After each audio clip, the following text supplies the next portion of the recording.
अंगिरा, अर्गलपुर, उग्रसेनपुर, अकबराबाद, अग्रवन या फिर आगरा। ताजनगरी के प्राचीन इतिहास को खोजने की कवायद शुरू हो गई है। इसमें आगरा का नाम कब, किसने और कैसे अग्रवन के रूप में प्रयोग किया, साक्ष्य जुटाए जाने की प्रक्रिया और शोध कार्य किए जा रहे हैं। डॉक्टर भीमराव अंबेडकर विश्वविद्यालय को इस संबंध में जानकारी दे दी गई है। साक्ष्य जुटा लेने के बाद शासन को रिपोर्ट देनी होगी। विश्वविद्यालय के इतिहास विभाग के प्रमुख प्रोफेसर सुगम आनंद के अनुसार शासन के पत्र के आधार पर कार्य शुरू कर दिया गया है। प्रमाण खोजा जा रहा है। कोई तथ्य या साक्ष्य उपलब्ध हो जाए, शोध किया जा रहा है कि इस संबंध में इतिहास को समझा जा सके। यदि कहीं पर अग्रवन का जिक्र भी है तो उसे भी स्थापित किया जा सकता है। क्योंकि आगरा के नाम को लेकर विभिन्न मत हैं, लेकिन हम प्रमाण या फिर अभिलेख पर शोध कर रहे हैं। नमस्कार मित्रों, कैसे हैं आप? मैं अरविंद एक बार फिर उपस्थित हूं आपके सामने एक नई डेस्टिनेशन के साथ अपने YouTube चैनल पर, जिसका नाम है डिस्टेंस जीरो। मित्रों, जैसा कि आप थंबनेल में देख चुके हैं, हमारा आज का डेस्टिनेशन है आगरा का किला। आगरा का किला भारत के किलों में विशिष्ट है कि आगरा का किला भारत के किलों में विशिष्ट है, जो कि सभी प्रारंभिक मुगल शासकों का निवास स्थान रहा है। यह किला एक प्राचीन स्थल पर निर्मित है, जो परंपरागत रूप से बादलगढ़ के नाम से प्रसिद्ध था। इस किले पर गजनी की सेना ने कुछ समय के लिए कब्जा कर लिया था, जिस पर 15वीं सदी के उत्तरार्ध में चाहमान राजपूत शासकों ने अपने अधिकार में ले लिया। इसी सदी के अंतिम दशक में आगरा ने देश की राजधानी होने का गौरव प्राप्त किया, जब सिकंदर लोधी ने 1487 ईस्वी में अपनी राजधानी दिल्ली से आगरा स्थानांतरित की और किले में कुछ भवनों का निर्माण कराया। 1526 में पानीपत के प्रथम युद्ध के पश्चात मुगलों ने लोधी शासकों को पराजित कर दिया और किले पर अधिकार कर लिया। यहीं से शासन करने लगे। हुमायूं का राज्यारोहण इसी किले में 1530 में हुआ। किला वर्तमान स्वरूप में अकबर के शासनकाल 1556 से 1605 के बीच में स्थापित हुआ। इतिहासकार अबुल फजल के अनुसार 1558 में जब अकबर यहाँ पहुंचा तो ईंटों से निर्मित यह किला जीर्ण शीर्ण अवस्था में था और बादलगढ़ के नाम से प्रसिद्ध था। अकबर ने इसे लाल बलुआ पत्थर से पुनः निर्मित करने का आदेश दिया और लगभग 8 वर्षों में 1565 से 1573 के बीच में यह बनकर तैयार हुआ। अबुल फजल के अनुसार इस किले को 500 सुंदर भवन थे इस किले में, जिसमें से कुछ को शाहजहां ने तोड़वाकर संगमरमर के महलों में परिवर्तित कर दिया था। अभी साथियों, हम जिस दरवाजे से प्रवेश कर रहे हैं ये अमर सिंह द्वार है और यहाँ से हम किले के अंदर जाएंगे और किले को देखेंगे। ये जो दरवाजे आपको मैंने दिखाए हैं ये अंग्रेजों के टाइम के हैं। अंग्रेजों ने ये दरवाजे लगाए हैं और ये जो आप देख पा रहे हैं दोस्तों, यहाँ पे सिक्योरिटी के पर्पज से, सुरक्षा की दृष्टि से ये जो झरोखे आपको नजर आ रहे हैं, यहाँ पे सैनिक खड़े हुआ करते थे कभी, और पहरेदार कह सकते हैं हम उनको। अभी हम किले के मुख्य प्रवेश द्वार पे नहीं पहुंचे हैं। ये एक सुरक्षा दीवार है, सुरक्षा घेरा था जो किले में प्रवेश करने के लिए होता था और यहाँ पे सिपाही और जो वेलकम गर्ल्स या जेंट्स होते थे वो यहाँ पर इस जगह पर रहते थे। यहाँ से आगे मैं आपको किले का प्रवेश द्वार दिखाऊंगा। ये हमारे किले का प्रवेश द्वार है साथियों, आप देखेंगे।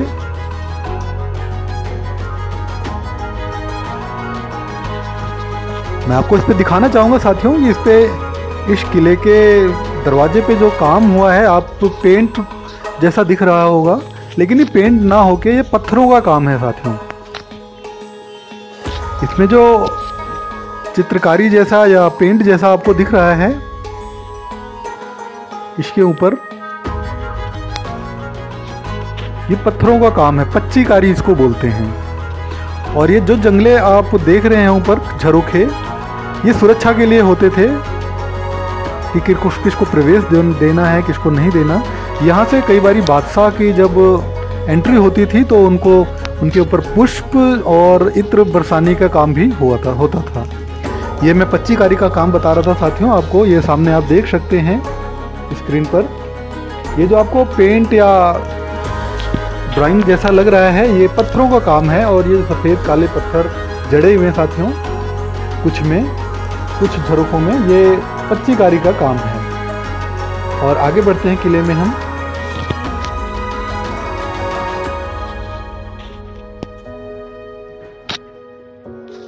मैं आपको बता रहा था साथियों, अबुल फजल के अनुसार 1558 में जब अकबर यहाँ पहुंचा तो ईंटों से निर्मित यह किला जीर्ण अवस्था में था और बादलगढ़ के नाम से प्रसिद्ध था। अकबर ने इसे लाल बलुआ पत्थर से पुनः निर्मित करने का आदेश दिया और लगभग 8 वर्षों में 1565 से 1573 के बीच में यह बनकर तैयार हुआ। तो दोस्तों, अगर अभी तक आप लोगों ने चैनल को सब्सक्राइब नहीं किया है तो प्लीज़ चैनल को सब्सक्राइब कर दीजिए, और जानकारी अगर आपको अच्छी लगी हो तो वीडियो को लाइक करें, दोस्तों के साथ शेयर करें। कुछ भवनों को शाहजहां ने तोड़वाकर संगमरमर के महलों में परिवर्तित करवा दिया था, मैं आपको वो भी दिखाऊंगा अभी। अकबरकालीन अधिकांश भवनों को ब्रिटिश शासकों ने तोड़वाकर छावनी के रूप में परिवर्तित करवा दिया गया था। कहा जाता है, मेरे गाइड ने बताया साथियों मुझे, कि इस किले का 70% जो हिस्सा है वो इस समय में छावनी के रूप में इस्तेमाल किया जा रहा है। अभी मुश्किल से यहाँ पे 30 अकबरकालीन भवन बचे हुए हैं। और इस गैलरी की विशेषता मैं आपको बताना चाहूँगा साथियों।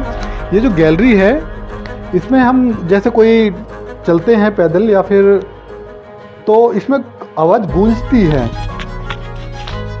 और वो जो आवाज़ गूंजती है उससे किले के अंदर जो पहरेदार होते थे वो सावधान हो जाते थे कि कोई किले में प्रवेश कर रहा है। और भी इसमें सुरक्षा की दृष्टि से बहुत सारी चीज़ें हैं, मैं आपको दिखाऊंगा एक एक करके। इस किले पे मुझे बताया मेरे गाइड ने, ये आप झरोखा देख सकते हैं सामने, जैसे कोई दुश्मन आता था यहाँ पे इस रास्ते से, तो यहाँ से गर्म तेल और गर्म पानी वो फेंका जाता था ताकि वो फिसल जाए जो भी आ रहा हो और किले में चढ़ ना पाए। यहाँ से पत्थर भी लुढ़काए जाते थे ताकि उसके नीचे कुचला जा सके। ये प्रवेश द्वार है साथियों, और जो कि आजकल पुस्तकालय के रूप में इस्तेमाल हो रहा है। और इसके दूसरी साइड में भी कुछ कमरे हैं, वो बेबी फीडिंग के लिए प्रयोग में लाए जा रहे हैं। और अभी हम आ चुके हैं दोस्तों, ये हौज है जहांगीरी। ये एक 5 फीट ऊंचे और 8 फीट परिधि के 25 फीट का एक हौज है साथियों। और ये जहांगीर भवन है, यहाँ पे जहांगीर का रहते थे। और इन किलों की बहुत, इस भवन की बहुत सी विशिष्टताएं हैं, मैं आपको बताना चाहूँगा। ये अभी हम जहाँ पे खड़े हैं ये रंग महल है। मेरे गाइड ने मुझे बताया कि ये जो झरोखे हमें चारों तरफ से दिख रहे हैं, यहाँ पे महल के जो शाही लोग होते थे वो बैठते थे, और जो बीच में मेन बुर्ज दिख रहा है वहाँ पे सम्राट या जो राजा हुआ करते थे वो बैठते थे, और नीचे दरबारी लोग और अन्य और लोग बैठते थे। और मुझे इस किले में दोस्तों ये गड्ढा दिखा बहुत खूबसूरत सा, तो मैंने अपने गाइड से पूछा तो उसने मुझे बताया कि ये जो चारों तरफ पट्टी सी दिख रही है साथियों, ये जो पानी होता था बारिश का या और जो पानी होता था, इन पट्टियों से, इन नालियों से होता हुआ इस गड्ढे में आके गिरता था, और ये फिर जो किले के बाहर जो खाई है उसमें जाके वो पानी निकल जाता था। निकासी के लिए पानी बहुत सुंदर व्यवस्था करी थी इन्होंने। ये झरोखे हैं साथियों, और किला देख के सचमुच बहुत खूबसूरत लगता है। कुछ ईंटों का काम, और उसके बाद ये एक सुराख देखिए दोस्तों। इसकी विशेषता मुझे मेरे गाइड ने बताई कि ये अंदर से खुला हुआ दिखता है और बाहर से बिल्कुल बंद लगता है। ऐसा पता नहीं चलता है कि इसमें कोई देख सक रहा है आपको। बहुत ही रहस्यमयी जगह है अपने आप में।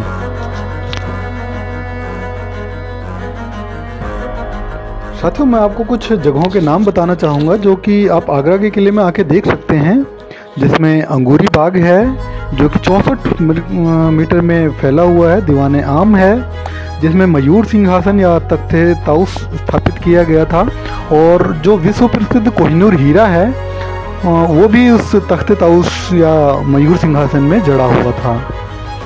दीवाने खास है, यहाँ पे आप देख सकते हैं, मैं अभी आपको दिखाऊंगा। दीवाने आम है, स्वर्ण मंडप है, जहांगीरी महल है जो कि आपको दिखा चुका हूँ, खास महल है अभी दिखाऊंगा मैं आपको। हम दीवाने ये खास महल में ही जा रहे हैं अभी। और मीना मस्जिद है, मोती मस्जिद है, मुसलमानपुर है, नगीना मस्जिद है, और नौबत खाना है, रंग महल है, शाही बुर्ज है, शाहजहां महल है, शीश महल है। अभी हम दीवाने खास महल में उपस्थित हैं साथियों। और मुझे मेरे गाइड ने बताया कि ये जो छतें आप देख रहे हैं ये कभी सोने से जड़ी हुई हुआ करती थी। दीवारों पे सोने की पत्थर चद्दर मढ़ी हुई होती थी, तो अंग्रेज़ों ने वो यहाँ से चुरा ली या निकाल के ले गए, वो लूट के। अभी भी दीवारें देखने में बहुत ही खूबसूरत लगती हैं और बहुत ही अच्छा जो कारीगरी की गई है, बहुत ही खूबसूरत, बहुत ही उम्दा लगती है, आप देख पा रहे हैं। और मुझे गाइड ने बताया कि यहाँ पे जो गेट हैं तो यहाँ पे प्राइवेसी के लिए कर्टन्स का यूज किया जाता था। इन महलों को डिवाइड करने के लिए कर्टन्स लगे होते थे यहाँ पे। और आगे चलते हैं तो साथियों कुछ और चीज़ें देखेंगे। और हम जा रहे हैं, अभी मैं आपको बताना चाहूँगा कि अभी हम मुसम्मन बुर्ज की तरफ जा रहे हैं। और यहाँ के बारे में एक और चीज़ बताना चाहूँगा कि यहाँ पे जहांगीर ने मुसम्मन बुर्ज के ही नीचे न्याय की जंजीर लगाई थी। ये वो स्थान है जहाँ पे मुग़ल बादशाह जहांगीर ने 1605 में न्याय की जंजीर लगाई थी। उसने अपनी आत्मकथा में लिखा है कि राज्याभिषेक के बाद जो पहला शाही हुक्म फरमान जारी हुआ तो वो यही था कि एक न्याय की जंजीर लगाई जाए, जिससे न्याय के प्रशासन में लगे हुए लोग यदि न्याय प्रक्रिया में कोई कोताही बरतते हैं तो उनको दूर किया जा सके। ये जो आप देख रहे हैं झरोखा, यहीं पर कहीं न्याय की जंजीर हुआ करती थी। मैं आपको मुसम्मन बुर्ज की तरफ ले जाना चाहूँगा। उससे पहले ये देखिए,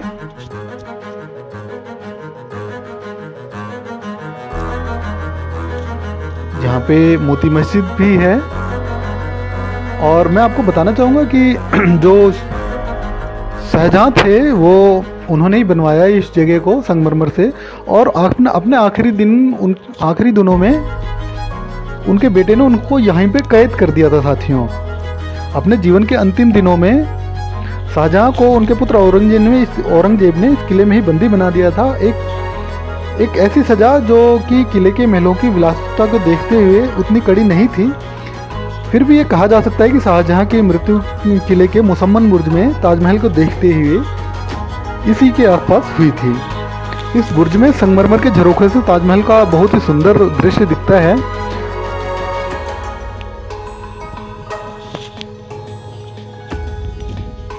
और ये जो पच्चीकारी मैंने आपको बताया साथियों, ये जो पच्चीकारी दिख रही है, ये खंभों पे काम दिख रहे हैं आपको, ये सभी कीमती पत्थरों से हुए हैं काम।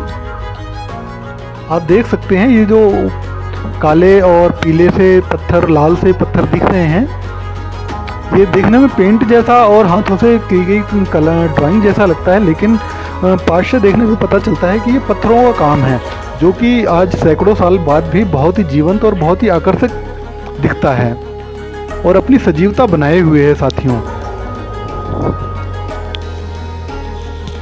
पूरी तरह से ये जो कारीगरी है ये शाहजहाँ के कला के प्रति उसके लगाव को और समर्पण को दिखाता है साथियों। मैं आपको बताना चाहूँगा, गाइड ने बताया कि ये पत्थर काफ़ी कीमती हैं और कई पत्थर तो ऐसे हैं जो कि सोने और हीरों से भी ज़्यादा कीमती हैं। मुसम्मन बुर्ज, न्याय की जंजीर भी यहीं पर थी इसके दूसरी तरफ। और इसके ऊपर बताना चाहूँगा साथियों, एक टावर है जिसको मुसम्मन बुर्ज बोलते हैं। वो 8 कोणों की एक इमारत है, मैं आपको दिखाता हूँ।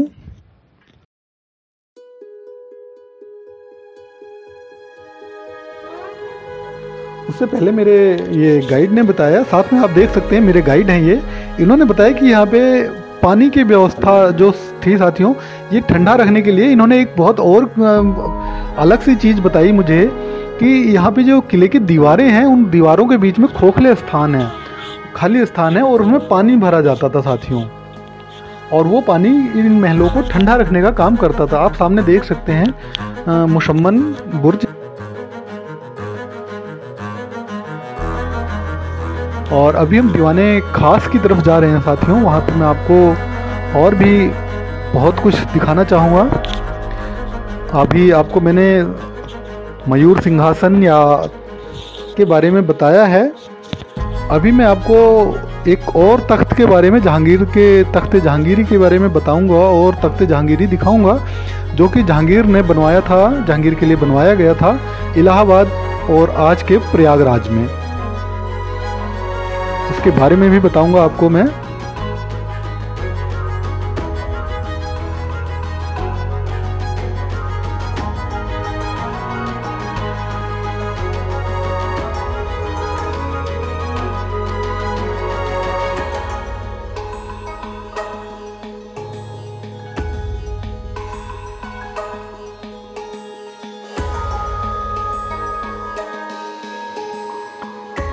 मस्जिद के बारे में मैं आपको बताना चाहूँगा। यहाँ पे जो सभी दर्शनीय स्थान हैं उसके बारे में यहाँ पे शिलालेख भी लिखे हुए हैं, जिसको पढ़ के देख के यहाँ के बारे में जानकारियाँ मिलती हैं।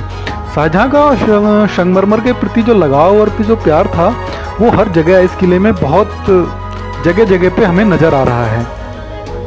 चलते हैं साथियों दीवाने खास की तरफ। और रास्ते में ये देखिए कुछ तहखाने भी मुझे नज़र आए हैं, मैंने पहले भी दिखाया था और अभी भी। और ये कुछ आर्टिकल लिखा हुआ है और मेरे गाइड ने बताया कि अंग्रेज़ों की तरफ से लिखा हुआ एक शिलालेख है और उन्होंने अपने लिए लिखा हुआ है कि हमने इस किले की मरम्मत और मेंटेनेंस करवाई, उसके संबंध में लिखा गया है। मतलब जो भी आए यहाँ पे किले में सभी ने अपनी छाप छोड़ने का प्रयास किया, चाहे वो लोधी वंश के हों शासक, मुगल हों, अकबर, जहांगीर या शाहजहां। उसके बाद अंग्रेज आए और अभी वर्तमान में भारत की जो सरकार है वो यहाँ का मेंटेनेंस रख रखाव कर रही है। सामने देखिए दोस्तों ये मीना बाज़ार है यहाँ का। और यहाँ पे मुझे गाइड ने बताया कि ये जो आपको छोटे छोटे कमरे नज़र आ रहे हैं यहाँ पे बाज़ार लगा करते थे। और ये जो पार्क नज़र आ रहा है साथियों, यहाँ पे एक झील हुआ करती थी। और मेरे गाइड ने बताया कि जो यहाँ पे शाहजहाँ थे वो अपने धनुष बाण से मछली मारने का काम करते थे, अपने बाणों से मछली को मारते थे। और दीवाने खास की तरफ साथियों आगरा के किले को वर्ष 2014 के लिए आगा खां वास्तु पुरस्कार दिया गया था और भारतीय डाक विभाग ने 28 नवंबर 2004 को इस महान क्षण की स्मृति में एक डाक टिकट भी निकाला था। इस किले का एक अर्धवृत्ताकार नक्शा है जिसको सीधी और यमुना नदी के समानांतर है। इसकी चार दीवारी 70 फुट ऊंची है। इसमें दोहरे परकोटे हैं जिसके बीच में भारी बुर्ज अंतराल पर बने हैं, जिनके साथ साथ ही तोपों के झरोखे व रक्षा चौकियाँ भी बनी हुई हैं। इसके चारों कोने पर 4 द्वार हैं जिसमें से एक खिड़जी द्वार नदी की ओर खुलता है। इसकी 2 द्वारों में दिल्ली गेट और ग्वालियर गेट या फिर दक्षिणाई दरवाज़ा कहते हैं। दक्षिणाई गेट को अमर सिंह द्वार भी कहा जाता है, जहाँ से हमें भी आए हैं। और ये देखिए साथियों, ये मैं आपको बता रहा था, ये तख्त जहांगीर है, तख्त जहांगीरी के नाम से जाना जाता है इसको। और इसके बारे में बताना चाहूँगा कि तख्त जहांगीरी मुग़ल सम्राट जहांगीर द्वारा 1602 में तब के इलाहाबाद और अभी के प्रयागराज में बनवाया गया था और वहीं के किले में रखा गया था। सिंहासन कसौटी पर बना हुआ है। ये 10 फुट 7 इंच लंबा, 9 फुट 10 इंच चौड़ा और 6 इंच मोटा है। जहांगीर के राजा बनने के बाद भी जब 1605 में उनके पिता सम्राट अकबर की मृत्यु हुई तो सिंहासन वहीं बना रहा। इसे 1610 में ही जहांगीर द्वारा इलाहाबाद से लाया गया था। इस सिंहासन में एक दरार है। आगरा के किला में 1761 से 1774 के दौरान जाटों का अधीन था, तो भरतपुर के जाट महाराज जवाहर सिंह जी ने इसे तोड़ा था। और आगे चलते हैं साथियों, मैं और कुछ दिखाना चाहूँगा आपको और अभी आपको बताना चाहूँगा। अभी हम जा रहे हैं दीवाने आम की तरफ। अभी दीवाने खास थे देखा हमने और तख्ते जहांगीरी देखा। और कुछ देखते हैं साथियों क्या हमें मिलता है किले में। पूरा किला हम देखेंगे, दिखाने का प्रयास करूंगा मैं आप सभी को, और जो भी खास लगेगा मैं आपको दिखाऊंगा, बताऊंगा उसके बारे में। अधिकतर दरवाजे अभी कमरों के बंद हैं साथियों। यहाँ पे एक तहखाना दिखाता हूँ आपको मैं। ये मेरे गाइड ने बताया कि यहाँ पे नीचे भी कि ज़मीन के नीचे भी 2-3 मंजिलें नीचे भी हैं, तहखाने हैं।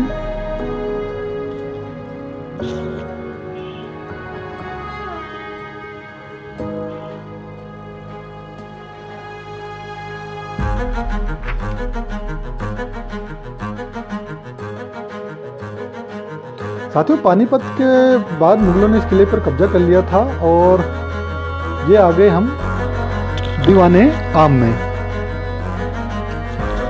दीवाने आम खुला हुआ है, ये आम जनता के लिए हुआ करता था और सभी यहाँ पर आ सकते थे। जो अपनी फरियाद है वो राजा को बता सकते थे। बहुत ही खूबसूरत बनावट है इसकी साथियों।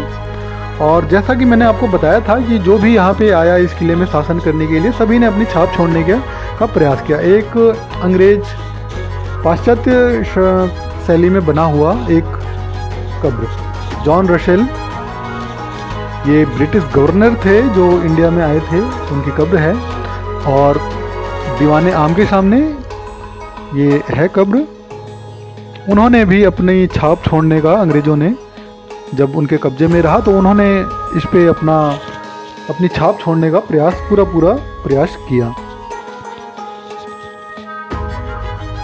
साथियों, आगरा के किले के बारे में मैं आप लोगों को कुछ उल्लेखनीय तथ्य बताना चाहूँगा कि आगरा के किले को इससे अपेक्षाकृत बहुत छोटे दिल्ली के लाल किले से नहीं भ्रमित किया जाना चाहिए। मुगलों ने दिल्ली के लाल किले को कभी भी किला नहीं कहा, बल्कि लाल हवेली कहा। भारत के प्रधानमंत्री वहाँ की प्राचीर से 15 अगस्त को स्वतंत्रता दिवस पर प्रतिवर्ष देश की जनता को संबोधित कर।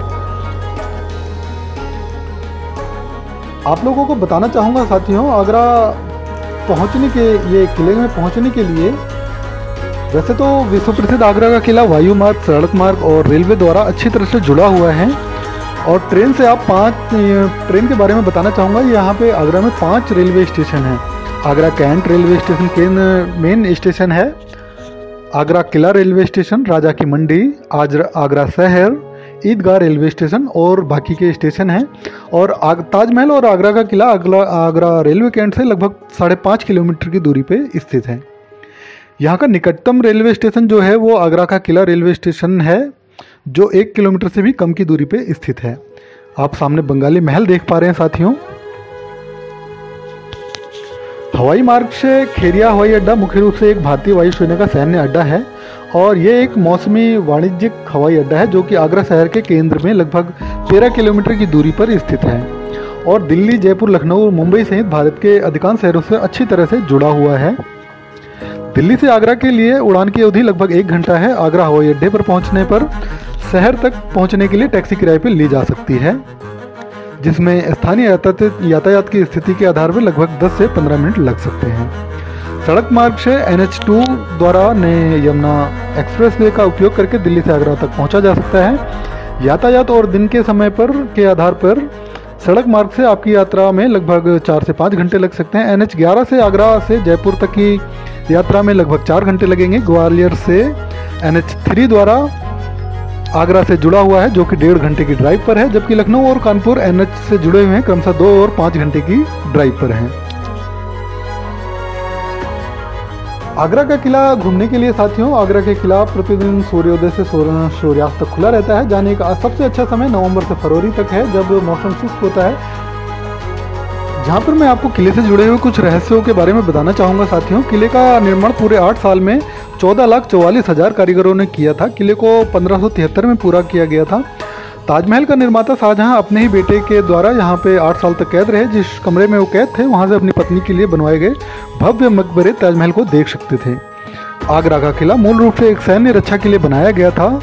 शार्लक होम्स की कहानी the shine of the four में आप आगरा के किले के बारे में देख सकते हैं। अंग्रेजों ने अपने सैन्य अभियानों के लिए इस किले का इस्तेमाल किया था। यहाँ दीवाने आम के सामने एक ब्रिटिश जनरल का मकबरा भी है। इसके अलावा मैं आपको बताना चाहूँगा साथियों, मेरे गाइड ने मुझे बताया कि आगरा के किले में पता नहीं ऐसी क्या बात है कि यहाँ पे जो भी यहाँ पे शासन रहा जिसका भारत में, सभी ने आगरा को अपनी छावनी के तौर पे इस्तेमाल किया। शुरू में मुगल यहाँ पे अपनी सेना रखते थे, अंग्रेजों ने भी अपनी सेना यहाँ पे रखी और आगरा कैंट जैसा कि नाम से ही जाना जाता है कि भारत सरकार ने भी अपनी सेना यहाँ पे रख रखी है।